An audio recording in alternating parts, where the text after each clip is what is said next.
kasih MC Nita yang sudah ini ya tiap saya. Terima kasih banyak. Saya sangat bersyukur pagi ini karena saya diberikan satu kesempatan oleh sistem Success Together untuk membawakan tentang bahaya lemak. Ini kalau kita lihat gambarnya aja ya, ini yang sebelah kanan itu wow putih-putih, kuning-kuning itu lemak itu banyak sekali dan itu semua ada di organ-organ dalam kita. Nah, teman-teman, Allah pencipta kita sudah menciptakan tubuh kita dengan sedemikian rupa canggih sekali sampai dunia medis itu bisa ambil satu saja spesialis untuk setiap ini organnya, spesialis penyakit jantung, paru, dan yang lain. Tidak pernah yang saya dengar spesialis itu menguasai beberapa sekaligus, nggak pernah. Tapi Allah kita yang ciptakan kita, dia tahu persis apa yang ada di dalam tubuh kita. Untuk itu kita pastinya akan sangat-sangat berhati-hati menjaga tubuh kita ya. Karena kalau kita nggak jaga, bukan kita sendiri yang pelihara, siapa lagi? Nggak mungkin orang lain ya. Nah ini cerita saya. Saya Imelda Mukuan, tadi udah dijelaskan oleh MC, latar belakang pendidikan saya medis. Dan yang foto ini 18 tahun, saya itu mahasiswa tingkat 1 di medis, dan waktu itu kalau lihat badan saya ini ya, bongsor ya, berat 60 sampai 61, terus tinggi cuma 150. Secara body mass index itu saya bongsor, gede. Dan orang nado suka bilang gode. Dan dari situ saya pas belajar mengenai medis, belajar bahwa namanya obesitas itu tidak bagus, saya mulai berusaha berbagai macam cara deh untuk turunkan berat badan. Jadi olahraga lah, puasa, nggak makan malam lah, terus 1-2 kilo itu seneng banget ya, seneng banget pas nimbang, asik berat badan turun, ini angkat timbangan bergerak ke kiri. Tapi sudah itu kalau sudah lupa, udah deh naik lagi. Dan itu terus terjadi sampai saya menikah, terus sudah itu saya ada ketemu satu program yang depannya H, saya coba itu selama ini ya, selama 6 bulan, memang turun, tapi sudah itu berangsur-angsur naik lagi, sampai di bulan Juni 2019, saya ini ya, saya waktu itu berat badan di 52, 53, tapi kok pas bangun pagi, saya kok ini ya, rasa leher kaku, terus kepala sakit, dan awal-awalnya itu saya sudah mulai ada rasa nyeri pas buang air kecil, terus sudah itu haid mulai tidak teratur, dan akhirnya saya pergi ke dokter. Dan ini ya transformasi saya Oktober 2020, saya ketemukan program yang luar biasa, dan ini foto saya April 2000, ini ya yang update, yang April 2022, ini yang paling update. Nanti saya akan ceritakan ke teman-teman. Nah, ini pas saya pergi ke dokter, saya luar biasa kaget karena total kolesterol saya 229. Itu beda-beda tipis dengan MC tadi ya, 239. Ini belum, dokter masih bilang, Bu, ini masih, ini kok kolesterolnya nggak terlalu tinggi. Tapi saya lihat LDL 169, terus sudah itu tekanan darah saya sudah di 140/90. Saya sampai minta ulang 3 kali di ini ya, diperawat, Mbak, ulang dong, saya biasanya nggak pernah loh kayak begini, saya ini orangnya paling rajin olahraga, saya bilang. Dan sudah itu saya ditensi ulang, tetap saja segitu. Pas saya diambil darah, saya kaget juga lihat hasilnya, karena asam urat sudah 7,6 yang harusnya itu di bawah 7 ya kalau perempuan. Dan dokter resepkan obat anti kolesterol, anti penurun tekanan darah, penurun asam urat, terus antibiotik karena waktu itu saya datang dengan keluhan ini juga ya infeksi saluran kencing sama hormon nggak teratur. Haid saya itu kayaknya ini ya ada kadang-kadang mundur, kadang-kadang maju gitu. Jadi pokoknya tidak teratur. Dan saya sudah ya dokter bilang ibu harus minum ini mau nggak mau katanya. Terus saya bilang gini dok, boleh nggak saya pilih obat saya, obat antibiotik dulu, terus untuk terapi hormon saya. Terus kalau obat anti kolesterol, asam urat, dan tekanan darah yang lain-lain saya nggak mau minum dulu.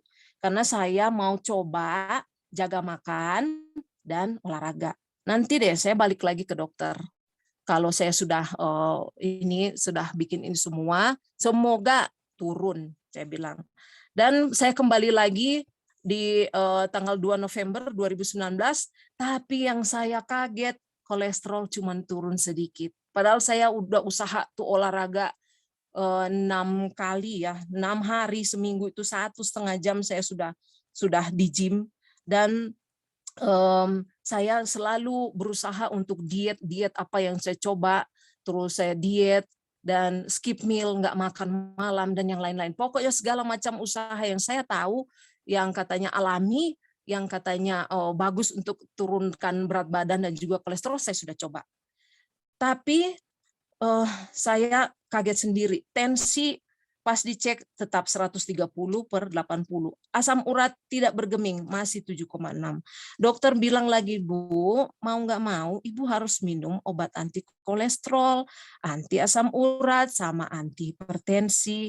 Karena kalau begini, Ibu nanti ini ya efeknya akan panjang jauh ke depan, dia terangkan. Dan saya bilang, iya dok, saya mengerti karena saya latar belakang medis. Dan yang selalu saya ingat dari ini, saya sudah 20-an tahun selesai selesai medis, tapi yang saya selalu ingat di dosen farmakologi saya bilang, ini farmakologi yang mempelajari penggunaan obat untuk diagnosa, pencegahan, dan penyembuhan penyakit ya.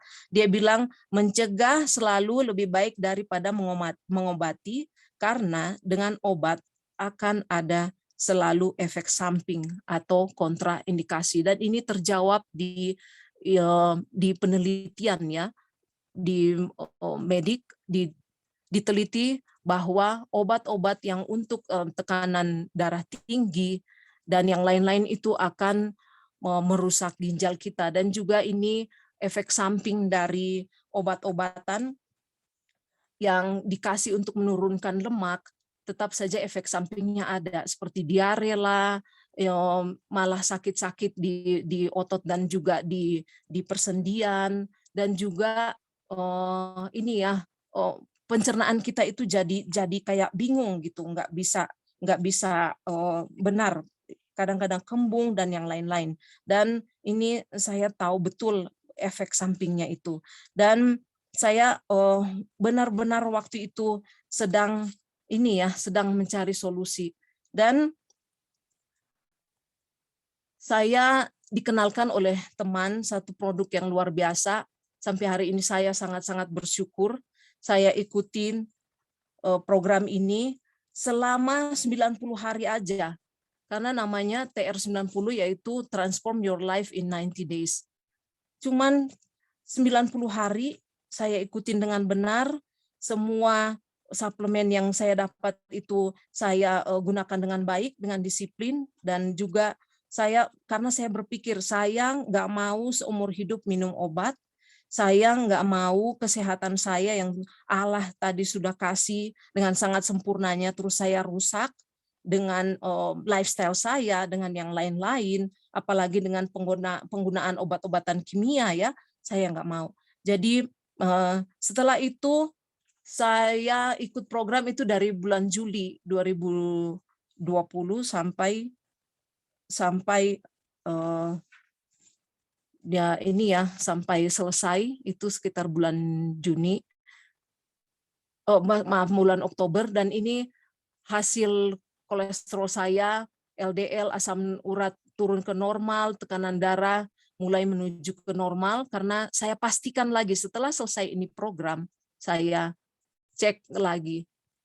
Ini saya cek tepat selesai TR90 besokannya, pas selesai kemarin tanggal 21 Oktober 2020, besokannya saya langsung pergi ke dokter, memang saya sudah puasa, saya cek. Dan ini luar biasa hasilnya, total kolesterol langsung turun ke 151, LDL ke 99, asam urat saya 3,6, dan tensi saya itu 100/60. Wah, luar biasa sekali. Luar biasa sekali saya rasa, dan sampai saat ini berarti udah selesai hampir sekitar 1,5 tahun, hampir 2 tahun malah ya, yang lalu kesehatan saya benar-benar diperbaiki karena dia benar-benar satu sistem yang memperbaiki metabolisme. Nah, ini nih, saya awalnya saya cuma tahu itu timbangan yang namanya timbangan, kalau kita naik di atasnya ya udah ada kiloan berat badan. Saya cuma tahu perhitungan ini ya, body massa index, perbandingan antara berat badan dan tinggi. Terus sudah itu saya diperkenalkan oleh timbangan yang namanya body composition analysis ini ya. Jadi awal waktu sebelum saya ikut program, karena ini benar-benar program selalu dipantau perkembangannya, dan bukan asal-asal datanya. Ini datanya saya tidak karang-karang, ini karena data asli yang ada, karena saya sampai sekarang masih simpan. Jadi secara BMI saya 23, masih oke-oke aja. Tapi yang saya kaget adalah body fat saya atau fat saya itu 31,5%, visceral fat itu 5,5. Nanti saya akan bahas lanjut apa ini semua artinya. Dan kemudian setelah TR90 selesai, dalam 90 hari ini BMI saya ke 20,5, yang saya paling senang ini fat 3,5, visceral fat 3,5, dan lingkar pinggang saya selalu berjuang untuk turunkan sampai push up entah berapa puluh kali di jeep, itu bisa turun sampai 10 cm. Luar biasa sekali. Saya sampai harus pergi ke tukang jahit ya untuk kecilkan semua baju-baju saya karena sudah longgar. Dan dari sejak saya masih gadis, saya nggak pernah ngerasain yang namanya punya berat badan yang seideal ini, terus body ramping sekali. Saya kemana-mana orang selalu bilang, kok kelihatan ini ya, tambah seperti gadis ya. Terus sudah itu ini ya, saya juga nggak pernah rasa semua keluhan sakit saya itu yang tadinya harus bermasalah dengan perkencingan, dengan hormon, harus terapi hormon, berulang-ulang kembali ke dokter umum, dokter obgyn, dan banyak sekali yang saya rasakan ini ya, kesehatan saya sudah mulai menurun karena usia juga sudah, waktu sebelum saya TR90 itu 45. Jadi saya benar-benar rasa aduh, inilah namanya tuayan, umur sudah makin tambah, penuaan sudah makin nyata ke dalam tubuh saya. Tapi setelah selesai TR90 benar-benar saya merasa diberkati. Dan waktu itu saya juga sharing ke abang ipar saya. Waktu itu abang ipar saya masuk ICU, mereka tiba-tiba telepon dari Jakarta ya, karena mereka ada di Jakarta, dan keluarga kami, suami dengan saya berlatar pendidikan medis, dan suami masih tetap bekerja di rumah sakit. Dan pas saya selesai TR90 tanggal 23 Oktober tepatnya, ini abang ipar saya terkena serangan jantung. Dia masuk ke ICU di rumah sakit di Bekasi, dan dokter putuskan dia harus pasang ring karena dia rupanya ada penyumbatan di pembuluh darah besar di jantung, ada 3 sumbatan, dan sudah itu salah satunya itu sampai 100%. Dan dia ini lihat ya, teman-teman bisa lihat ya, ini badannya benar-benar berubah ya setelah TR90. lingkar pinggul turun, otot malah naik, dan syukurnya dia tidak jadi dipasang ring yang kedua dan ketiga. Jadi dipasang ring yang pertama karena ini nih. Coba teman-teman lihat, ini yang di angka 1. Yang di angka 1 itu, ini sumbatannya 100%. Ini coretan dari dokter yang pasang ring ya. Saya kebetulan dikasih ini nih, kenapa harus dipasang, karena mereka selalu berkonsultasi dengan kami waktu itu. Terus ini dibilang yang nomor 1 sumbatannya itu sudah 100%, dan dokter bilang, Pak Salomo, ini ada mujizat yang Pak Salomo terima, karena kalau dilihat dari kondisi medis seperti ini, Pak Salomo itu nggak ada harapan, nggak ada harapan. Jadi ini kita harus cepat, urgent untuk pasang ring di yang sumbatan nomor 1. Ini yang di sebelah kanan, ini ada yang ini biru, terus ada ya kayak kali-kali itu dia pasang ring di situ, dan dia bilang, Pak, pastikan kumpulkan biaya, karena 6 bulan lagi saya harus pasang ring yang kedua dan ketiga untuk sumbatan yang ada di nomor 2 dan nomor 3 ini. Waktu itu karena mereka ada ini ya, ikut fasilitas kesehatan nasional yang luar biasa yang sudah dicanangkan oleh pemerintah, mereka dibayar, dan itu semua biaya perawatannya itu mencapai hampir 60-an juta. Ini real, dan untung ada ini ya fasilitas kesehatan itu, kalau tidak dari mana, karena abang ipar saya ini untuk ini ya, dia bawa mobil online begitu, dan dana itu dari mana, mereka langsung bingung bagaimana kami mau kumpulkan uang sebanyak itu dalam 6 bulan ke depan. Dan saat itu saya ceritakan tentang program TR90 yang luar biasa. Saya terangkan semua ke mereka, apa keuntungannya dan apa kegunaannya, dan akhirnya Pak Salomo dan istri menyetujui, dan akhirnya Pak Salomo mengikuti program ini selama 90 hari.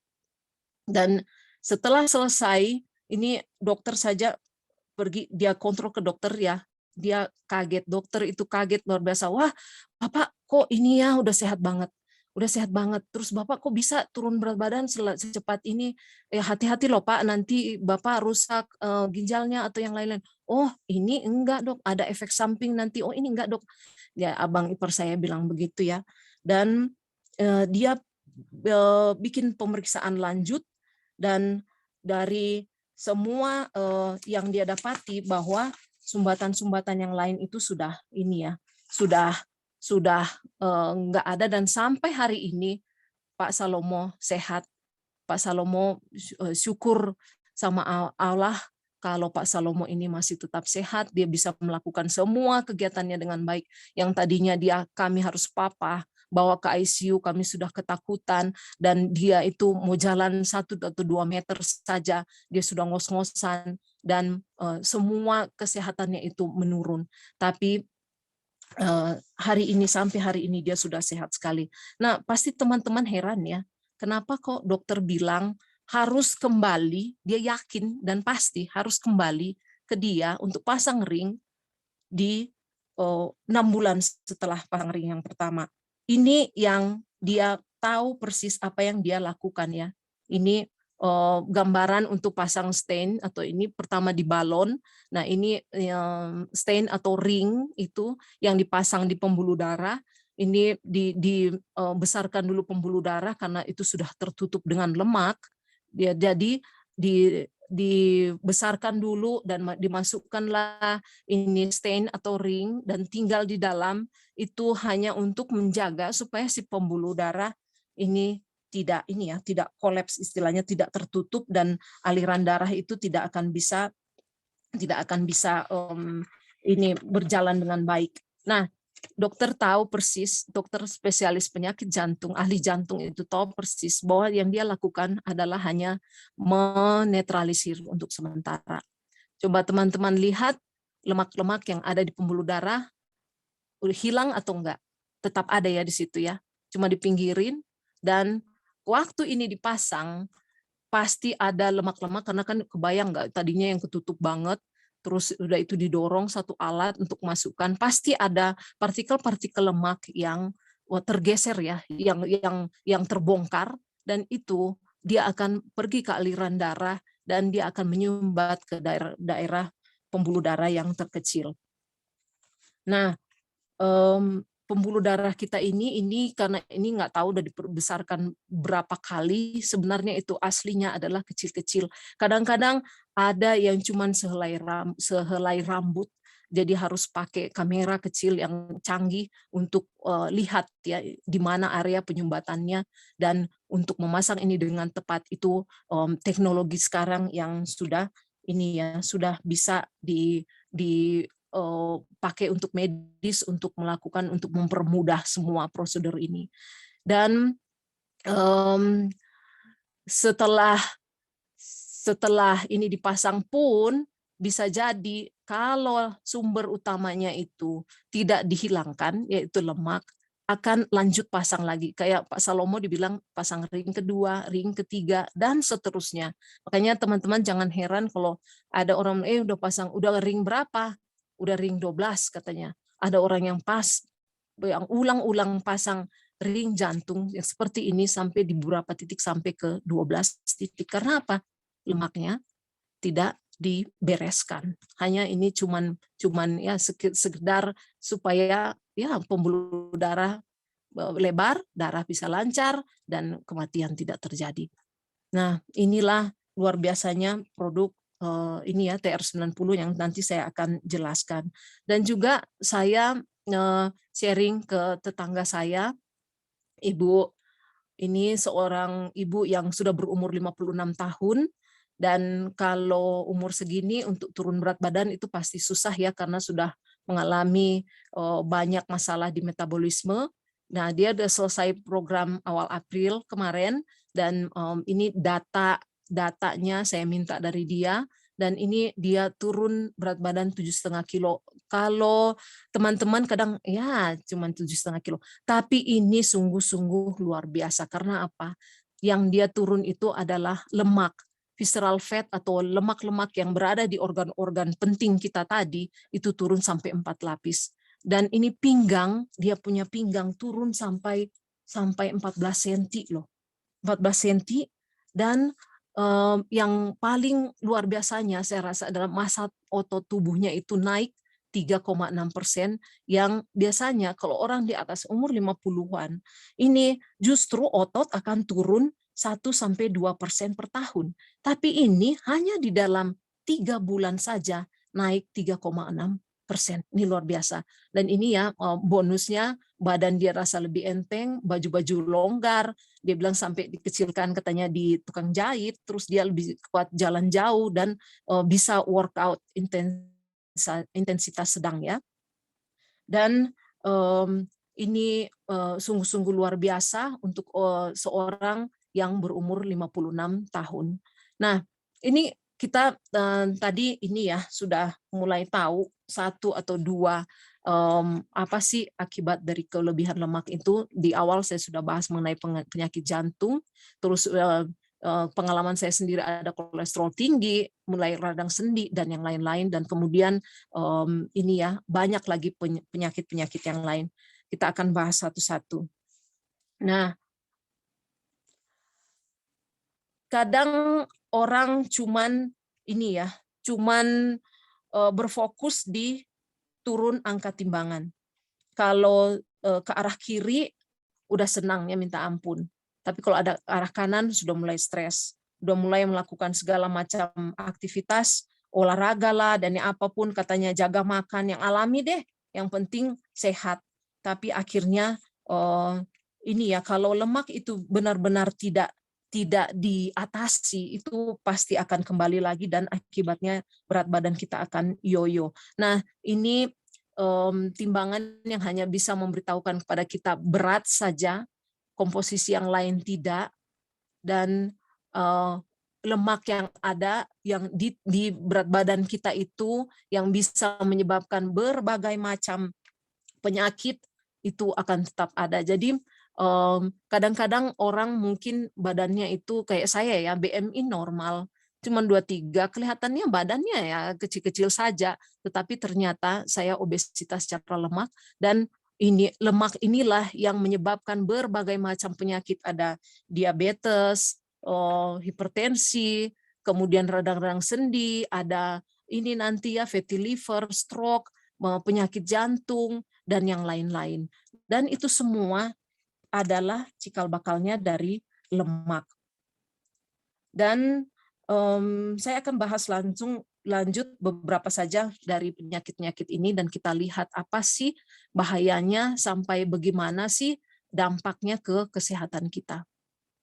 Nah, ini kalau kita bicara lemak, itu lemak ada 2 jenis ya. Ada lemak yang di bawah kulit, di bawah subkutan, namanya subcutaneous fat. Dan ini lemak yang kita bisa cubit-cubit. Terus sudah itu bisa ini ya, bisa hilang dengan kalau teman-teman sering dengar itu sedot lemak ya. Nah, hanya lemak ini saja yang bisa dihilangkan dengan sedot lemak, dan itu pun harganya mahal dan tidak bisa sering-sering karena tetap akan terjadi komplikasi pendarahan dan yang lain-lain. Nah, yang paling kita takutkan, ini slide yang pertama saya, ini bahaya lemak. Lemak itu yang ada di organ tubuh, atau kita suka bilang visceral fat, lemak yang ada di organ, ini sangat-sangat susah dihilangkan dengan cara apapun, kecuali dengan teknologi yang menyentuh sampai ke ekspresi genetika manusia. Ini lemak-lemak ini bisa ada di pembuluh darah jantung, di pembuluh darah otak yang kecil-kecil sekali, terus bisa juga ada di antara usus, pokoknya di mana saja lemak yang berlebih ini menempati semua organ kita yang ada di dalam tubuh. Nah, kalau lemaknya tidak berlebih sih nggak masalah, tapi yang masalah adalah berlebihan. Sesuatu yang berlebihan itu memang nggak baik ya. Nah, ini dan untuk mendeteksi itu kita memang harus punya harus timbang ke namanya timbangan yang body composition analysis atau OMRON, supaya kita tahu berapa persen lemak tubuh kita, terus di organ-organ vital kita ada berapa lapis, kemudian yang paling penting kita juga harus tahu ini ya massa otot kita, karena massa otot inilah yang akan membantu kita untuk efektif membakar lemak-lemak tadi. Dan hanya melalui timbangan ini semua terperinci, semua ada datanya ya, dia akurat sekali, dan ini timbangan juga sudah diakui di dunia medis, dunia kedokteran. Nah, ini ya lemak tubuh ini, waktu saya timbang dengan timbangan biasa, saya nggak sadar kalau saya sebenarnya adalah obesitas secara lemak. Ini perempuan, persen lemaknya itu dibedakan juga dari umur. Saya berada di umur 40 sampai 55, karena yang lalu saya umur 45. Ini saya berada di oranye, di zone oranye. Oranye itu sudah mulai ini berarti ya, sudah mulai danger. Ini coba kita teman-teman lihat, biru atletis, yang hijau normal, terus sudah itu di oranye itu kelebihan lemak. Saya tadi di 31,9%, berarti saya kelebihan lemak dan obesitas secara lemak, dan saya tidak mau menuju ke merah, yang merah itu tadi. Karena yang merah berarti sudah danger zone ya. Kita akan sangat-sangat susah untuk memperbaiki kalau sudah di situ. Jadi kalau umpama ada teman-teman yang timbang dengan OMRON yang sudah berkesempatan timbang, bersyukurlah untuk itu, karena persentase lemak ini akan menunjukkan seberapa bahayanya tingkat kesehatan kita. Dan ini nih gambaran di dalam tubuh kita. Di dalam tubuh kita ini ya, kalau kita lihat yang kuning-kuning itu, ini lemak bisa ada di mana saja. Itu kalau teman-teman lihat itu yang kuning-kuning semua ada sampai di yang kecil-kecil, dia akan menyumbat di mana-mana, dia akan menumpuk di mana-mana, dan itu akan sangat-sangat susah untuk dikeluarkan.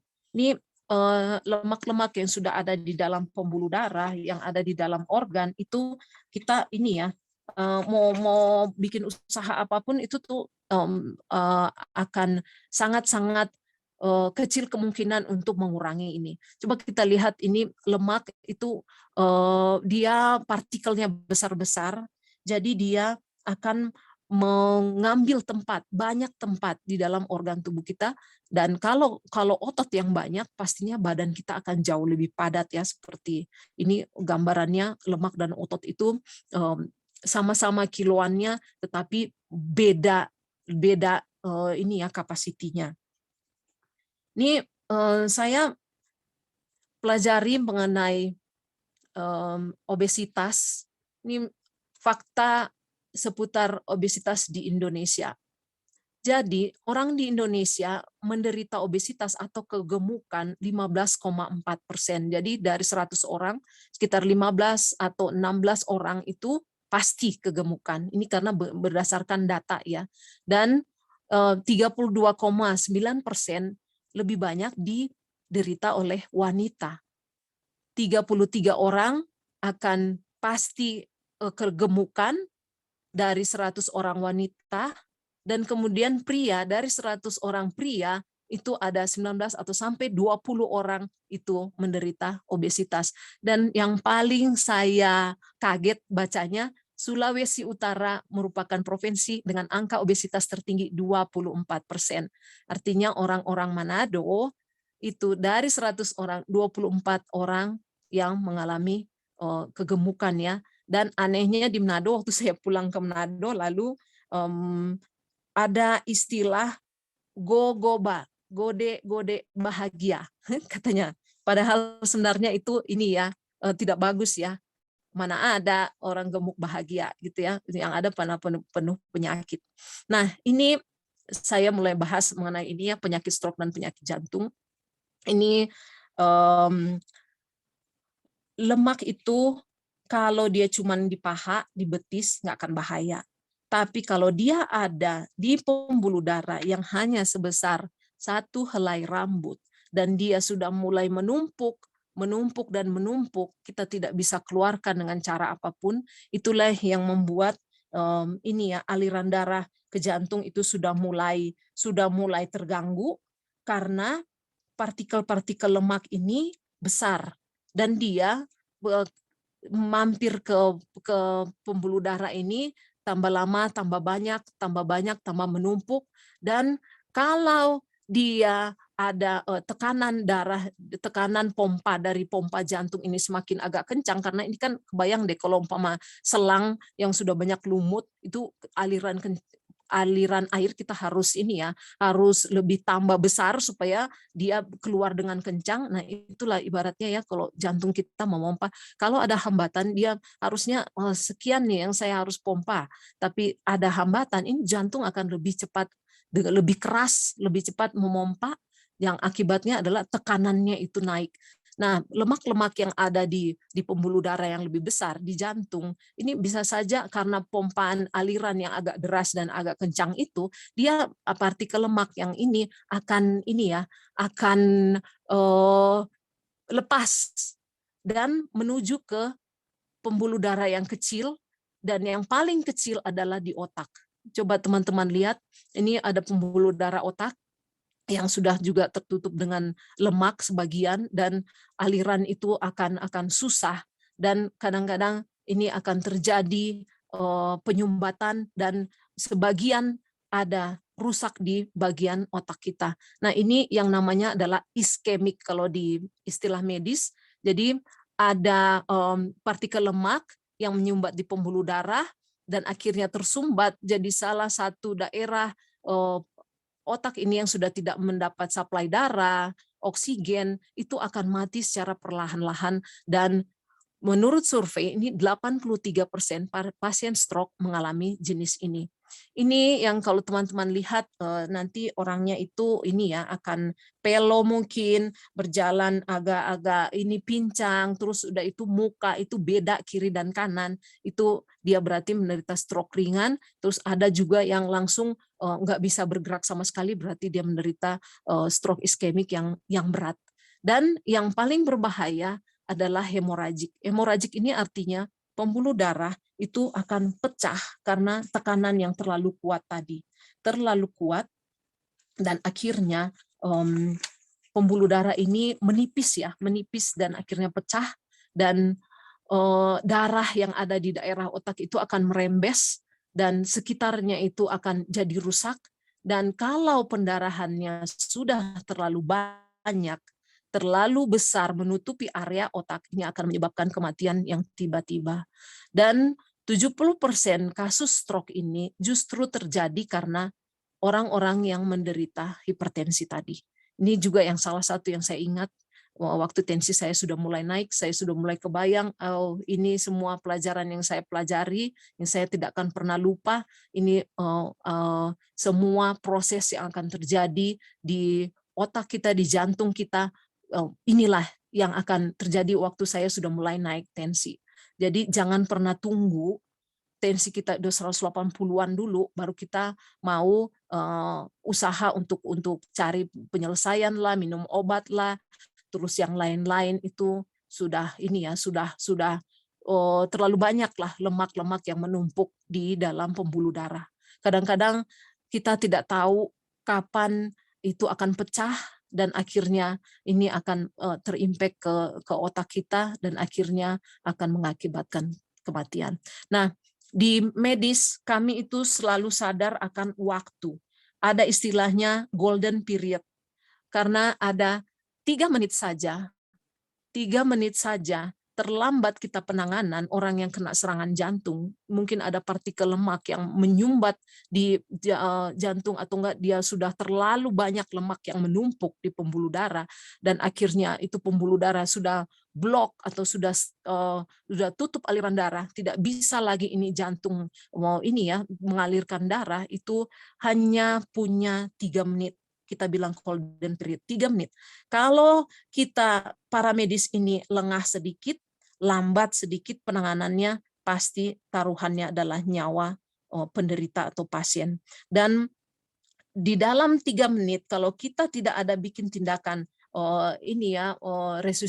resusitasi jantung paru, itu pasti langsung akan terjadi banyak sekali kerusakan.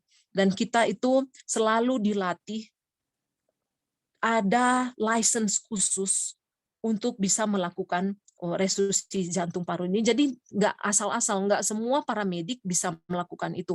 Harus orang-orang yang sudah dilatih, yang punya license khusus untuk melakukan hal ini. Dan kadang-kadang saya ya waktu bekerja di rumah sakit, saya juga termasuk tim untuk ini ya, untuk resusitasi ini. Kami sudah berusaha semaksimal mungkin, sudah melakukan yang terbaik, tapi kalau sudah terlalu banyak kerusakannya, waktu juga sudah tidak memungkinkan, ya terpaksa kita dengan sangat-sangat berat hati sambil dengan perasaan ada kadang-kadang saya merasa bersalah, aduh mungkin kita kurang cepat ini, mungkin kita kurang ini, kurang itu. Jadi kami harus merelakan pasien ini meninggal, dan itu sama sekali tidak diinginkan oleh kami sebagai para medis. Kami dari hari ke hari cukup melihat orang-orang yang harus nyawanya jadi korban untuk sesuatu yang sebenarnya bisa diperbaiki.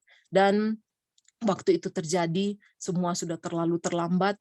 Kadang-kadang sampai keluarga pasien datang, tolong selamatkan ayah saya, istri saya, anak saya, berapapun itu saya akan bayar. Tapi kalau kami ini para medis, manusia juga, kalau sudah terjadi yang seperti itu, kami tidak bisa buat apa-apa lagi.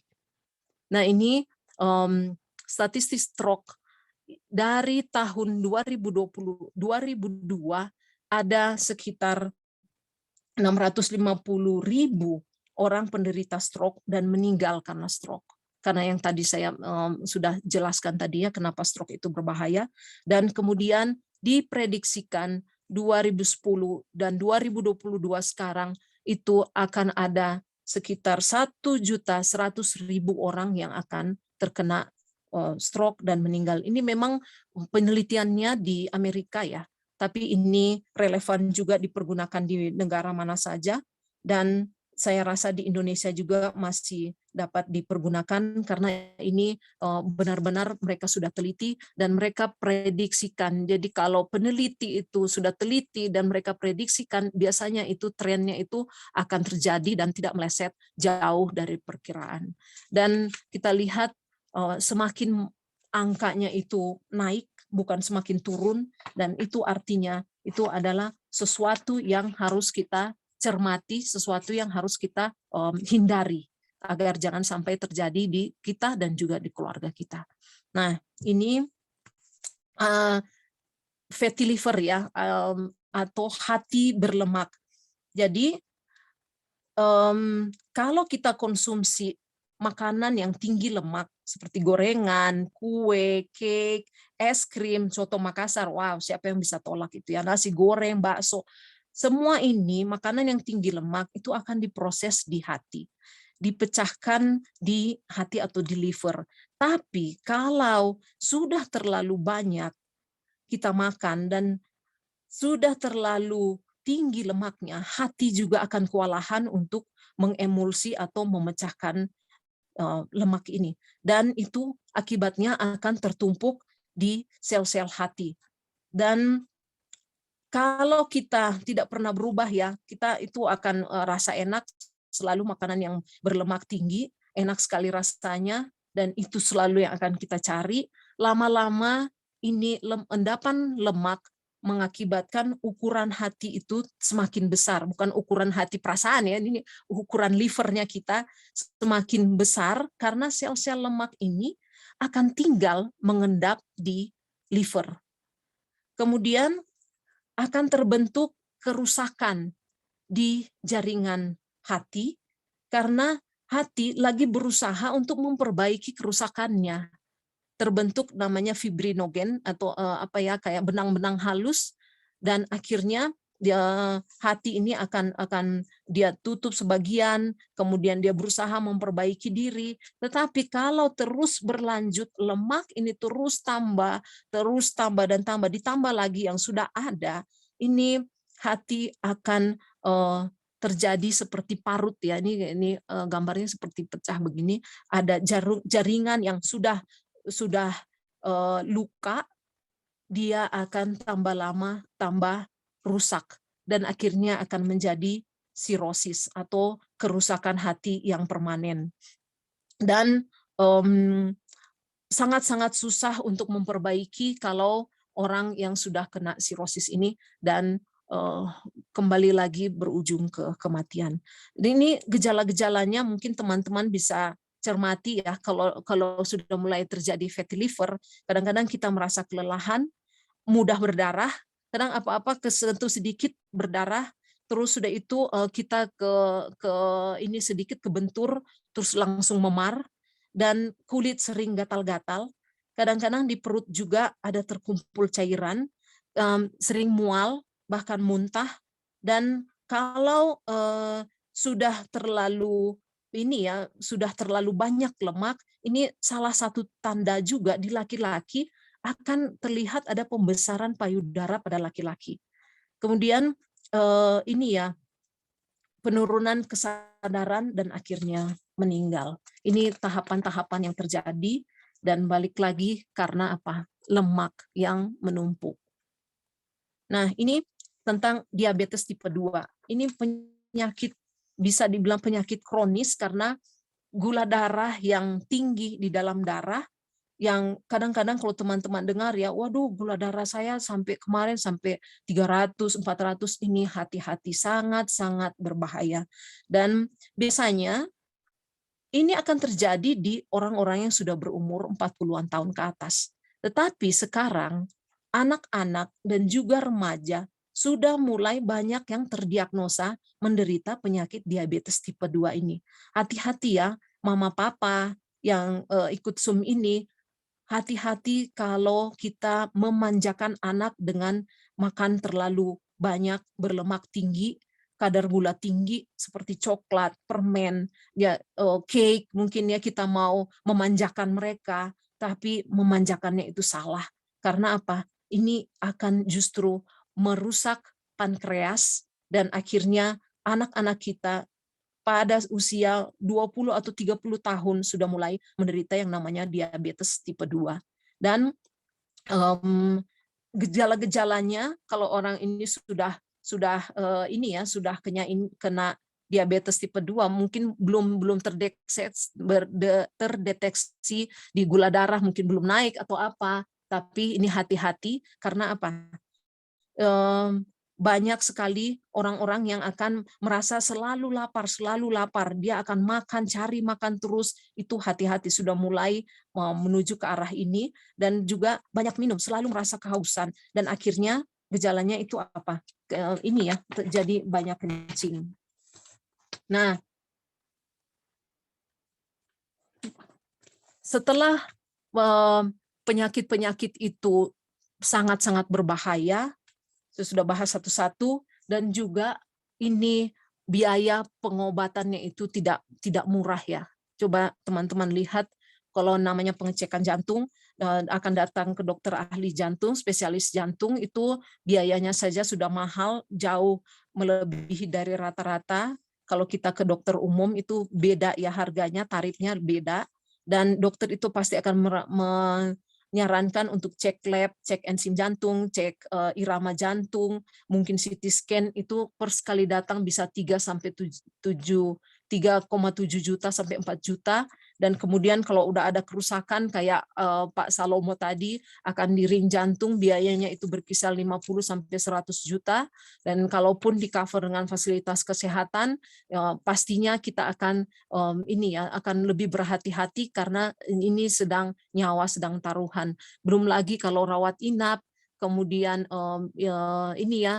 diabetes, apalagi mahal sekali biaya pengobatannya, dan berujung ke kerusakan ginjal, nanti cuci darah dan yang lain-lain, belum lagi kanker, belum lagi penyakit-penyakit yang lain. Dan biayanya itu mahal, nggak kira-kira kalau dikumpulkan itu bisa sampai ratusan juta. Nah, apa sih yang menyebabkan kegemukan atau obesitas? Ini ya, makan berlebihan, yang suka makan di tengah malam, yang orang-orang yang kerjanya di bawah tekanan, terus yang malas berolahraga, kadang juga terlalu sibuk untuk berolahraga, kadang juga karena ada satu dan lain hal, jadi dia tidak bisa berolahraga. Mungkin kaki sedang digips atau yang lain-lain, kemudian pola makan tidak teratur. Jadi kadang pagi nggak sarapan, terus nanti itu siang sama malam itu lapar banget, akhirnya tambah malam tambah makannya tuh tambah banyak. Kemudian ibu-ibu ya, setelah melahirkan satu anak naik 10 kilo, 2 anak 20 kilo, 3 anak 30 kilo. Wow, itu akan tambah menumpuk di dalam badan kita. Dan ini kita lihat ya, semakin tambah umur juga ini berat badan akan tambah, karena yang saya sudah katakan di awal tadi bahwa otot akan berkurang 1% setiap tahunnya, apalagi di usia 40, 50, pasti itu akan tambah mudah gemuk. Nah, ini orang yang umumnya lakukan untuk ini ya, untuk mengurangi berat badan. Olahraga, kontrol makan, skip meal, dan yang lain-lain. Saya tidak pernah coba yang lain. Saya cuma taunya olahraga, jaga makan, kadang puasa, karena saya tahu suntik kurus, sedot lemak, teh pelangsing, pil pelangsing, dan yang lain-lain itu ketogenik itu hanya akan memperparah lemak yang ada, dan juga itu bukan menjadi satu solusi ya. Dan dari dulu ini saintisnya Pharmanex sudah memikirkan tentang ini. Jadi sekitar 30 atau 40 tahun lalu mereka sudah memikirkan apa sih sebenarnya cara yang paling efektif untuk mengatasi lemak. Jadi mereka ada 75 orang PhD, mereka berembuk mengadakan penelitian selama 30 tahun lebih, dan ini semua ada ya world class scientist advisory board, ini orang-orang yang bukan asal-asal. Ini father of antioksidan, kalau teman-teman search di Google, ketika aja Bapak antioksidan itu akan keluar, dan mereka semua bekerja sama untuk mereka mencari satu solusi yang paling bagus untuk mengatasi masalah-masalah ini. Dan mereka temukan bahwa semakin lama usia manusia itu, yang terganggu adalah fat metabolism atau metabolisme lemak. Kemudian otot berkurang seiring pertambahan usia. Kemudian yang tidak bisa dikontrol adalah nafsu makan. Selalu nafsu makan ini kita tidak bisa kontrol. Kadang-kadang sudah ingat-ingat mau diet, sudah itu nggak jadi lagi. Ada makanan yang enak, makan lagi, dan akibatnya berat badan akan makin bertambah, lemak itu akan semakin banyak bertumpuk di dalam tubuh kita. Dan mereka pastikan bahwa penelitian mereka yang mereka sudah adakan selama 30 tahun lebih itu dengan 6S atau standar yang tertinggi kalau untuk membuat satu obat yang injeksi itu ini harus 6 ya, harus 6S, dan itu biasanya untuk obat-obat anestesi. Tetapi sama Pharmanex atau New Skin ya, dia walaupun herbal, dia bikin standarnya sama seperti obat-obat yang tertinggi standarnya, dan semua itu mereka kerjakan dengan teknologi ilmiah. Dan kemudian mereka sudah buang semua yang tidak baik dari bahan natural itu, dan mereka hanya ambil dengan yang bagusnya saja untuk gen ekspresi sains. Jadi fitonutrien ekstrak yang diambil untuk dimasukkan ke dalam produk kita. Dan juga ini Edgelok TR90 yang saya sudah gunakan ini terdaftar di PDR, Physician Dex Reference, dan ini tidak asal-asal ya untuk masukkan ke sini. Ini dokter-dokter Amerika akan pakai dia sebagai panduan untuk melihat apa sih yang bisa dipakai untuk pasien-pasien di sana, dan ini terdaftar di sini.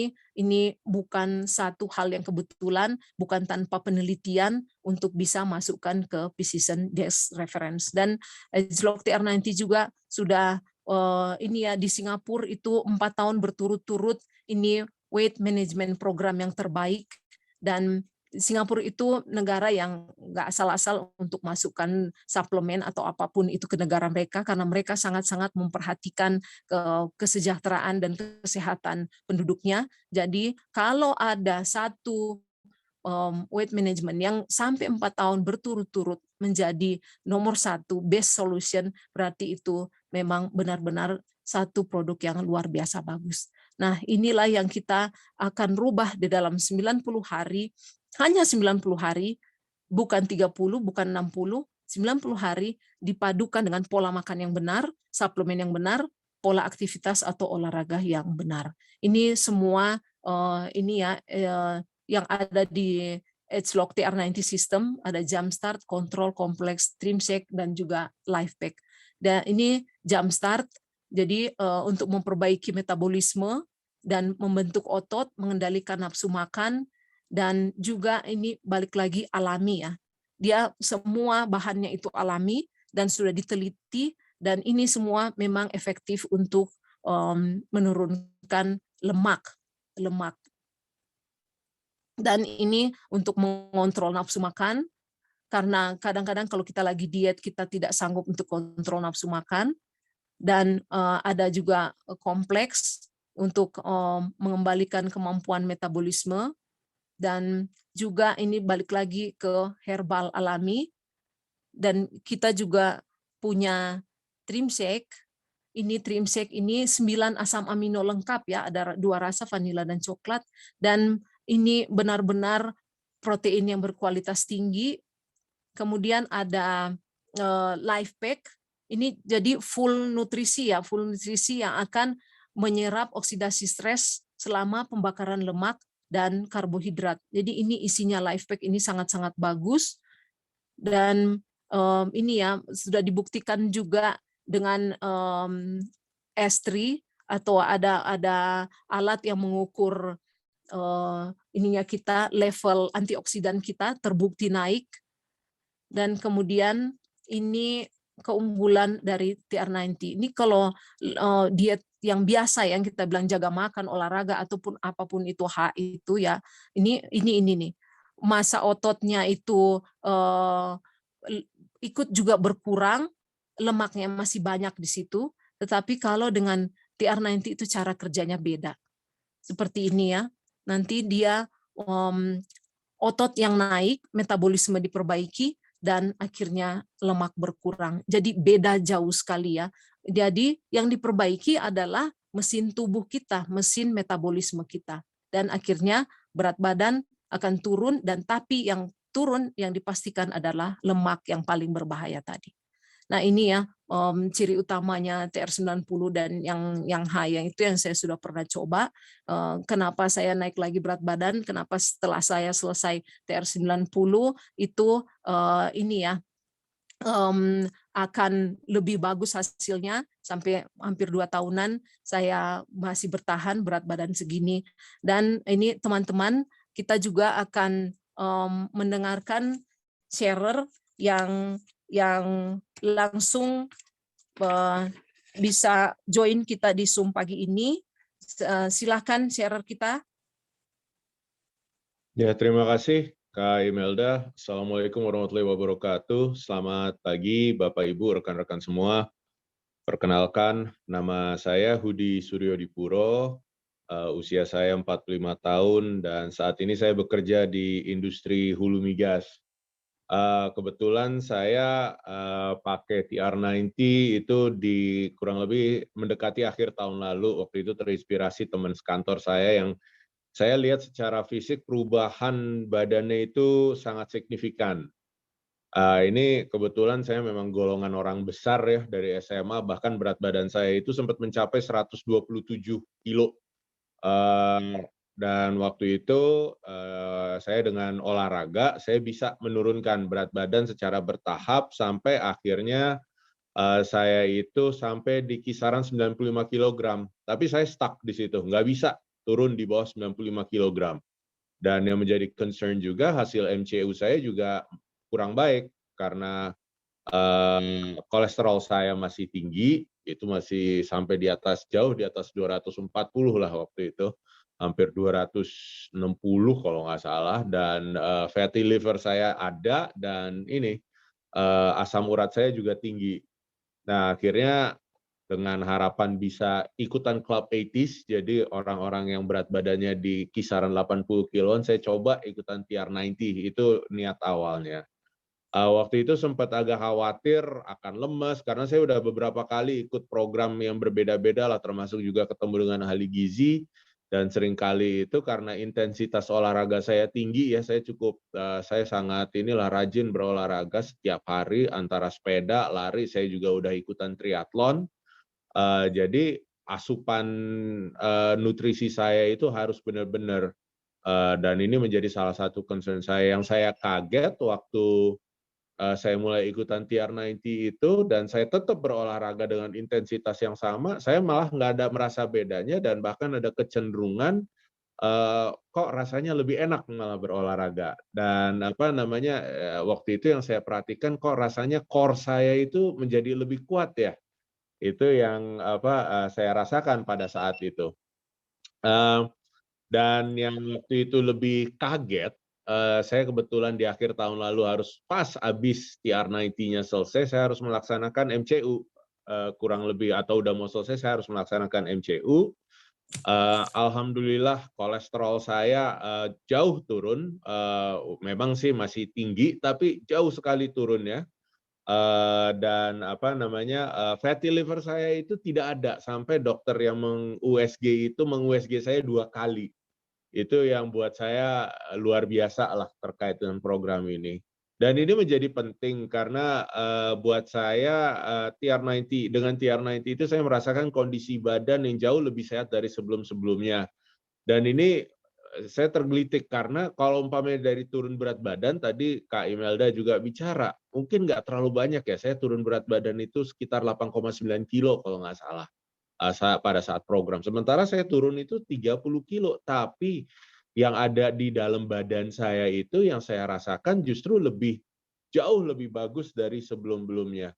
Dan ini justru yang saya rasakan, internal badan saya lebih bagus, dan bonusnya adalah berat badan saya juga menjadi berat badan yang ideal untuk saya. Mungkin itu yang bisa saya sampaikan, dan semoga apa yang saya sampaikan ini bisa membantulah Bapak Ibu yang mungkin masih berpikir terkait dengan program ini. Saya bukan orang yang gampang diet, saya juga suka banget sama makan ya. Tapi ini mungkin merupakan diet atau program yang paling gampang dan yang paling bermanfaat yang saya udah jalanin selama ini. Mungkin itu, terima kasih. Semoga berguna. Sekian dari saya. Wabillahi taufik wal hidayah. Assalamualaikum warahmatullahi wabarakatuh. Saya kembalikan ke Kak Imelda. Terima kasih banyak Pak Hudi yang sudah sharing hari ini. Benar ya, fatty liver itu kalau tidak diatasi dari sumbernya itu akan semakin banyak ini ya, semakin banyak impact-nya ke kesehatan kita, dan akhirnya kita itu akan semakin menurun kesehatan kita. Nah, inilah keunggulan Edgelog TR90. Ini tidak perlu kelaparan karena memang malah kita disuruh makan, dan olahraga berlebihan itu tidak perlu, cukup 40-an menit saja. Kemudian tidak ada efek samping sama sekali, lebih sehat setelah penurunan berat badan, terbukti di saya, di Pak Salomo, dan juga Pak Hudi juga ya, dan juga berat badan tidak mudah naik kembali, dan kemudian penampilan akan jauh lebih mudah. Jadi teman-teman, yang namanya kesehatan ini ya, kesehatan itu sangat mahal, dan kalau kita tidak jaga, yang rugi adalah kita sendiri.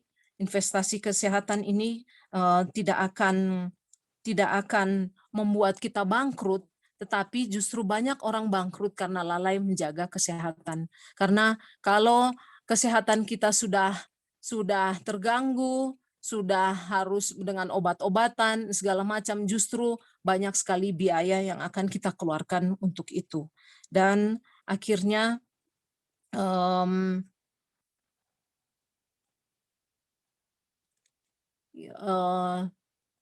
kita semua lebih baik menjaga kesehatan kita, dan saudara, teman-teman semua, karena kesehatan hal yang terutama, yang terpenting, dan kalau kita sehat, kita akan bisa melakukan banyak hal.